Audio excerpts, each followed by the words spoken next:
Okay, this is Chapter 9 of Two Can Keep a Secret. Chapter 9, Malcolm, Thursday, September 19th. What's up, loser? I tense a split second before Kyle McNulty's shoulder rams into mine, so I stumble but don't crash against the locker bay. Your dickhead brother still in town?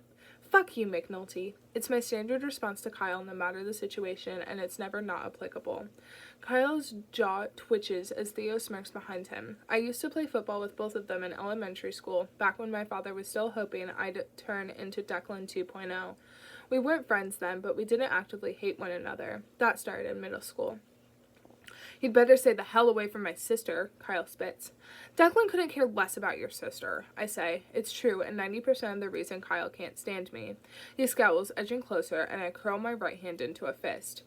Malcolm, hey. A voice sounds behind me as a hand tugs at my sleeve. I turn to see Ellery leaning against a locker, her head tilted, holding one of those Echo Ridge High month-at-a-glance calendars that most people recycle instantly. Her expression is preoccupied, and I almost believe she didn't notice she was interrupting a near fight if her eyes didn't linger on Kyle a few seconds too long. Do you mind showing me where the auditorium is? We have assembly now, but I can't remember where to go. I can give you a hint, Kyle sneers. Away from this loser. I flush with anger, but Ellery gives him a distracted nod. Oh, hey, Kyle. Did you know your zipper's down? Kyle's eyes drop automatically to his pants. No, it's not, he complains, adjusting it anyways, as Theo snorts at a laugh. Move along, boys. Coach Gagnon comes up behind us, clapping Kyle and Theo on the shoulder. You don't want to be late for assembly. First period is canceled today, so the entire school can be herded into the auditorium for rah-rah speeches about football season and the homecoming court announcements. In other words, it's the Kyle and Theo show. They follow Coach Gagnon down the hall. I turn away from Ellery, who's absorbed in her calendar again. I'm both impressed that she stopped Kyle in his tracks so easily, and embarrassed that she thought she had to. Her eyes flick up, such a deep brown they're almost black, framed by thick lashes. When a pink tinge works its way into her cheeks, I realize I'm staring. Again. You didn't need to do that, I say. I can handle those guys. God, I sound like some puffed-up little kid trying to act tough. Kyle's right. I am a loser. Ellery does me the favor of acting like she can't hear. Every time I see Kyle, he's being an ass to someone, she says, stuffing the calendar into her bag and hoisting it higher over her shoulder. I don't understand why he's such a big deal around here. What does Brooke even see in him? It's an obvious change of subject, but a fair question. Hell if I know. We enter the stream of students heading down the hallway toward the auditorium. What was he saying about his sister? Ellery asks. Does she go here? No, she's older. Liz was in Declan's class. They went out for like 3 months when they were sophomores, and she was kind of obsessed with him. He broke up with her for Lacey. Ah, Ellery nods. I'm guessing she didn't take that well? That's an understatement. We push through the auditorium's double doors, and I lead Ellery toward the farthest corner of the stands where Mia and I sit. Ellery and Ezra had the standard getting to know you stuff. Oh my god, okay. Ellery and Ezra have been eating lunch with us since last week, and we've been doing the standard getting to know you stuff, talking about music, movies, and the difference between California and Vermont. This is the first time I've been alone with Ellery since I saw her with her suitcase, and just like then, we've skipped past being polite and gone straight for the dark stuff. I'm not sure why, but I tell her. Liz stopped going to school for a while and ended up having to repeat. It took her 2 extra years to graduate. Ellery's eyes widen. Wow, seriously? Just because a guy broke up with her? I drop into a seat at the top of the bleachers. Ellery settles in beside me, lifting her bag over her head and placing it at her feet. Her hair is a lot more under control now than it was the first time I met her. I kind of miss the old look. Well, she wasn't great at school to start with, I say, but the McNultys blame Declan, so Kyle hates me by association. Ellery gazes up at the rafters. They're filled with banners from Echo Ridge sports teams throughout the years, a couple dozen in football, basketball, and hockey, but for such a small school, Echo Ridge brings home a lot of championships. That's not fair. You shouldn't be blamed for whatever's going on with your brother. I have the feeling we're not talking about Liz McNulty anymore. Welcome to life in a small town. You're only as good as the best thing your family's done, or the worst.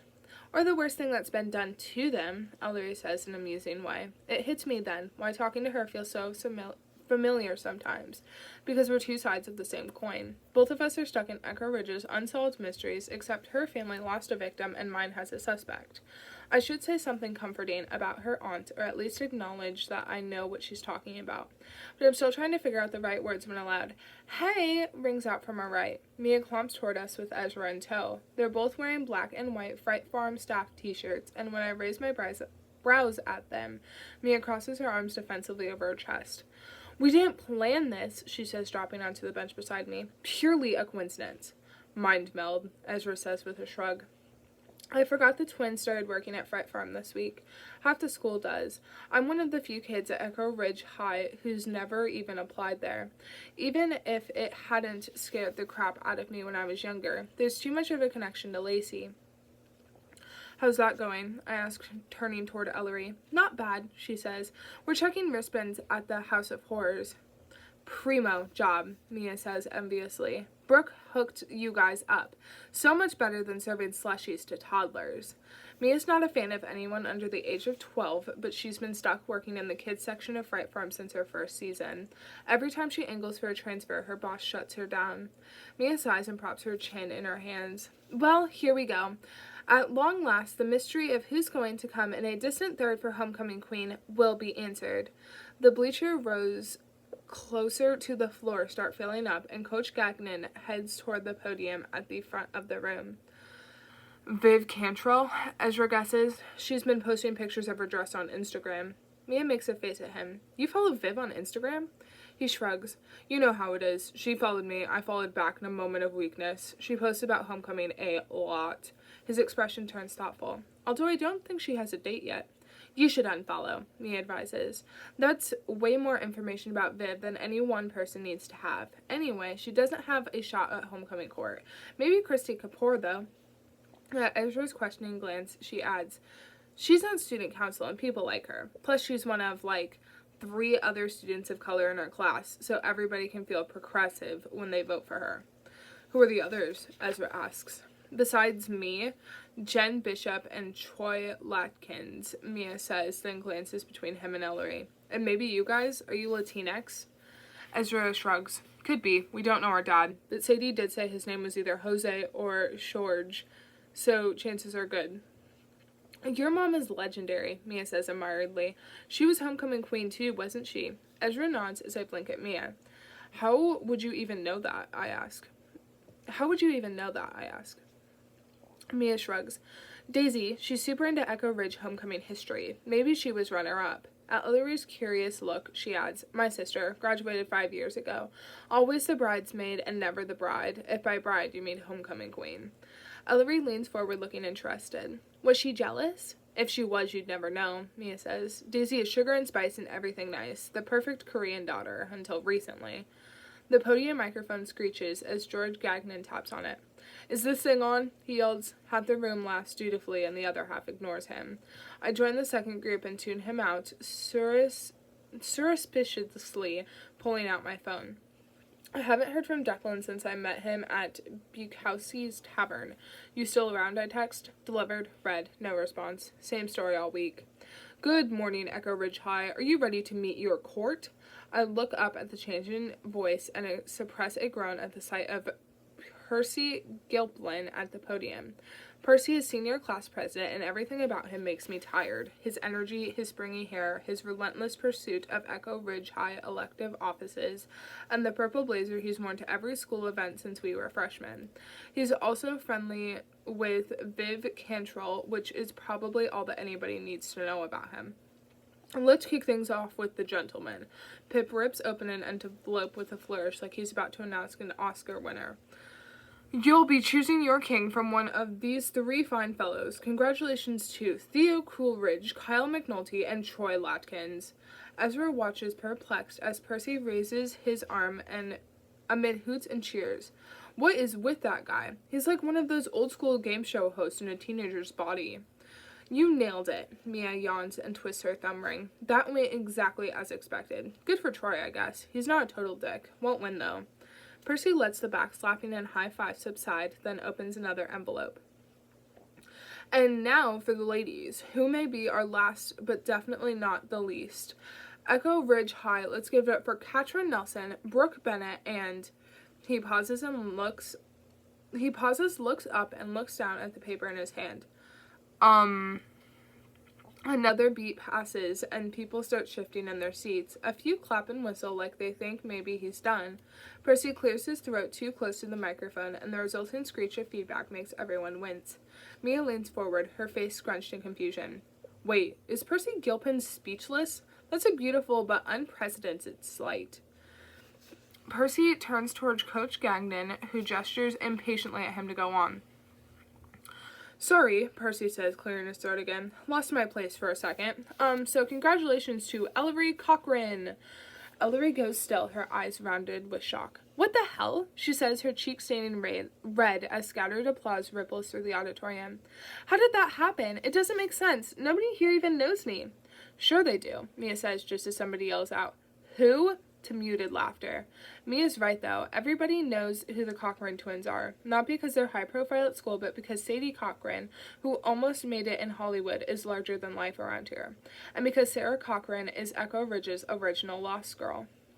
High five, Princess, Ezra says. When Ellery doesn't respond, he lifts her hand and slaps it against his own.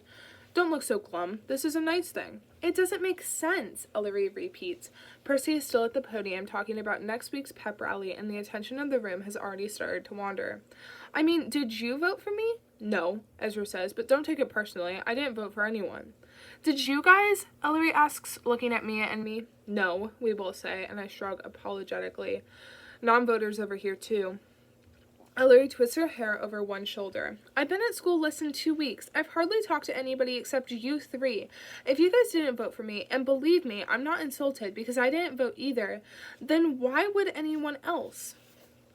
To welcome you to town, I say half-heartedly. She rolls her eyes and I can't blame her. Even after less than 2 weeks here, she has to know Echo Ridge High isn't that kind of place. Katrin's in a mood Friday morning. Her driving is worse than ever, stop signs optional, the entire way to school. When we arrive, she parks crookedly between two spots, crowding out another kid who is headed our way. He honks as she flounces out of the car, slamming her door and taking off for the entrance without a backward look. It's one of those days when she's pretending I don't exist. I take my time entering the building, and as soon as I get to the hallway, I know something's off. There's a weird buzzing energy, and the snippets of conversation I catch don't sound like the usual gossip and insults. Must have broken in. Somebody hates them. Maybe it's not a joke after all. It's not like anybody did that to Lacey, though. Everyone's grouped in clusters, heads bent together. The biggest crowd of people is around Katrin's locker. There's a smaller knot around Brooke's. My stomach starts to twist, and I spot Ezra and Ellery standing next to hers. Ellery's back is to me, but Ezra is turned my way. His face stops me in my tracks. His laid-back California guy vibe is gone, and he looks like he wants to stab somebody. When I get closer, I see why. Ellery's dingy gray locker is splashed with bright red paint. A red-splattered, twisted doll dangles from the handle just like the ones in the cemetery. I crane my neck to look down the hallway and see enough to know Katrin and Brooke's lockers got the same treatment. Thick black letters are sprawled across the red on Ellery's. Remember Murderland, Princess? I do. Ezra catches my eye. This is messed up, he sees as Ellery turns. Her face is composed but pale, a humorless laugh at the corners of her mouth. So much for welcoming me to town, she says.